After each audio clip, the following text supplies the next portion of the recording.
Ya, kita tentu berharap itu memberi penjeraan. Ya, Sob. Andai kata dihukum mati saja, tidak jerak, apalagi tidak dihukum mati, tambah tidak jerak. Logika berpikirnya kan begitu. Nah, dihukum mati itu hukuman yang paling tinggi saya kira untuk membuat orang untuk tidak berani. Saya kira dalam undang-undang Pikor kan memang sudah ada kemungkinan dihukum mati itu dengan syarat-syarat keadaan Indonesia yang kritis, situasi. Jadi ada aturan khusus. Jadi sangat dimungkinkan sesuai dengan undang-undang. Jadi karena undang-undangnya juga ada mengatur, maka ya pada saat persyaratan itu dipenuhi sangat mungkin untuk dikenakan hukuman mati. Dan hukuman mati itu kan memang dibolehkan, walaupun ada yang keberatan, tapi banyak negara membolehkan, agama juga membolehkan dalam kasus pidana tertentu yang memang sulit untuk diatasi dengan cara-cara lain. Kalau itu sudah tidak bisa kecuali harus dihukum mati, ya dihukum mati dengan syarat-syarat yang ketat tentunya itu. Dan kita, negara kita juga menganut itu. Ya, tapi ya memang untuk penjeraan, ya untuk penjeraan.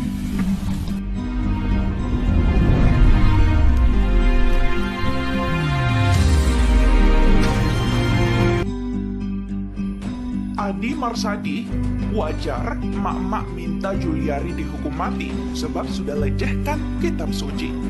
Aksi belasan emak-emak yang tergabung dalam Komunitas Nasional Korban Korupsi Bansos atau Komnas Bansos di Gedung Merah Putih, Komisi Pemberantasan Korupsi atau KPK pada hari Rabu pagi 6 Januari dinilai sebagai hal yang lumrah.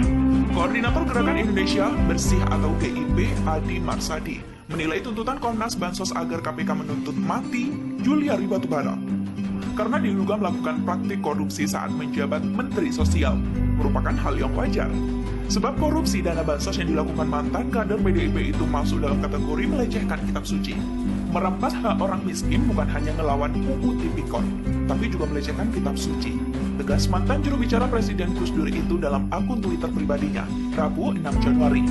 Dia menjelaskan ajaran Islam memerintahkan kepada orang yang kaya bahwa menyisihkan 2,5% harta untuk orang miskin.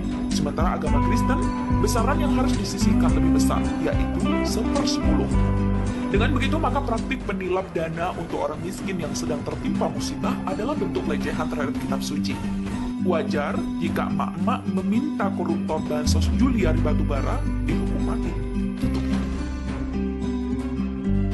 Geruduk gedung KPK sambil bawa panci, emak-emak minta Juliari Batubara dihukum mati. Belasan emak-emak yang tergabung dalam Komunitas Nasional Korban Korupsi Bansos menggeruduk gedung Merah Putih Komisi Pemberantasan Korupsi pada Rabu pagi 6 Januari 2021. Mereka datang untuk menuntut menerapkan hukuman mati kepada Juliari Peter Batubara yang terjerat kasus korupsi pengadaan bansos COVID-19.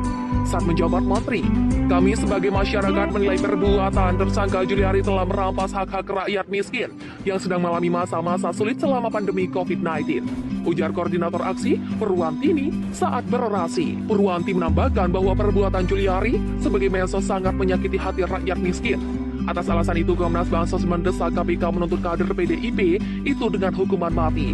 Sangat biadab dan sangat bertentangan dengan nilai-nilai Pancasila. Oleh karena itu, kami menuntut hukuman mati kepada Juliari dan tersangka korupsi bansos lainnya. Tegas Purwantini. Dalam aksinya, masa aksi yang didominasi emak-emak ini membawa berbagai atribut, mulai dari spanduk, poster, hingga peralatan rumah tangga seperti panci, wajan, dan lainnya. Pada spanduknya itu, emak-emak minta agar Juliari dihukum mati karena telah melakukan tindak pidana korupsi bansos untuk masyarakat. Hukum mati Juliari Batubara, merampok bantuan rakyat miskin, bunyi salah satu spanduk tersebut. Atribut aksi yang dibawa emak-emak juga berisi pesan yang hendak mereka suarakan kepada pimpinan KPK. Emak-emak nangis dikasih beras rusak, Juliari malah sewa jet mahal, hukum mati Juliari CS.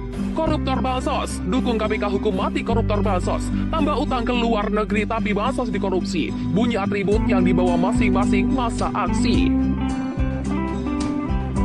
Geruduk gedung KPK, permadani, KPK harus berani periksa anak Pak Lurah. Komisi Pemberantasan Korupsi didesak untuk menyelidiki dugaan keterlibatan putra Presiden Joko Widodo, Gibran Raka Buming Raka, dalam kasus dugaan suap bantuan sosial sembako yang menjerat Juliari Peter Batubara selaku Menteri Sosial. Desakan itu disampaikan oleh massa aksi dari Pergerakan Massa Madani di depan Gedung Merah Putih KPK, Kuningan, Jakarta Selatan, Selasa siang 5 Januari 2021. Ketua Permadi, John P. Saputra mengatakan pihaknya memberikan apresiasi terhadap gebrakan KPK yang berani membongkar kasus korupsi bansos, apalagi KPK berani menangkap Juliari saat menjabat sebagai Mensos. Namun hendaknya KPK tidak berani di situ. KPK harus berani menuntaskan apa yang dimulainya, ujar Yonpi kepada kantor berita politik Ermong di lokasi aksi Selasa siang 5 Januari 2021. Berdasarkan pemberitaan Tempo, nama Gibran tersebut turut memberikan rekomendasi kepada Juliari agar pengadaan Godibet diberikan kepada PT Sri Rejeki Isma Tbk. Sementara Badan Periksa Keuangan juga menemukan adanya penggelembungan harga tas bansos dengan kelebihan pembayaran sekitar 6,09 miliar karena Kementerian Sosial menganggarkan 15.000 per tas padahal harga sewajarnya adalah sebesar 6.500 per tas. Penegak hukum harus berdasarkan asas equality before the law. Semua warga negara sama kedudukannya di depan hukum.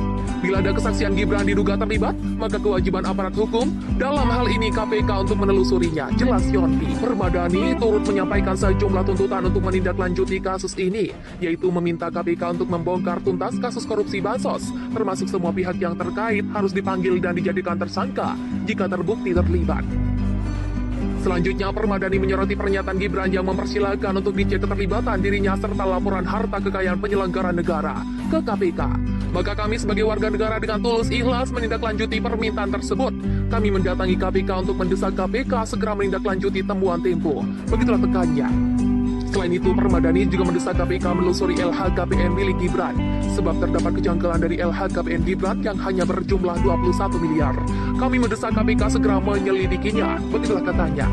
John P. juga mendesak agar BPK segera melakukan audit investigatif terhadap aliran dana bansos karena kerugian negara dan rakyat yang terdampak COVID-19 sudah nyata di depan mata. Kami tekankan lagi, KPK harus berani periksa anak Pak Lurah, begitulah pungkasnya. KPK beri peringatan dini buat Mensos Risma. Komisi Pemberantasan Korupsi meminta Menteri Sosial Tri Risma Harani meningkatkan akurasi data penerima bansos. Data yang dimaksud meliputi kualitas penerima bantuan, transparansi, maupun pemutakhiran. PLT juru bicara KPK, LPI Maryati mengatakan, pihaknya terus memantau penyelenggaraan bantuan sosial penanganan COVID-19. Pada 2021, KPK bakal segera berkoordinasi kembali dengan Kementerian Sosial terkait penyaluran bansos yang skema sudah diubah dari sembako menjadi bantuan langsung tunai yang disalurkan melalui PT Pos Indonesia. KPK berharap perbaikan dalam skema penyelenggaraan bansos akan meningkatkan efektivitas penyaluran yang lebih tepat sasaran dan tetap tepat guna, serta menutup potensi terjadinya fraud yang dapat mengarah pada tindak pidana korupsi, kata LBI dalam keterangan yang diterima Selasa 5 Januari 2021. Meski demikian, KPK mengingatkan Kemensos masih terdapat sejumlah persoalan dalam penyelenggaraan bansos. Salah satunya terkait akurasi data penerima bansos. Terkait pengelolaan data di Kemensos, pada akhir 2020, KPK telah menyampaikan hasil kajian tentang pengelolaan bansos dan telah memberikan rekomendasi perbaikan, kata LPI. Terkait kualitas data penerimaan bantuan misalnya, KPK menemukan data terpadu kesejahteraan sosial tidak cocok dengan nomor induk kependudukan dan tidak diperbaharui sesuai data kependudukan. Hasil pencocokan DTKS dengan data NIK pada Ditjen Dukcapil pada Juni 2020 masih ada sekitar 16 juta yang tidak terhubung.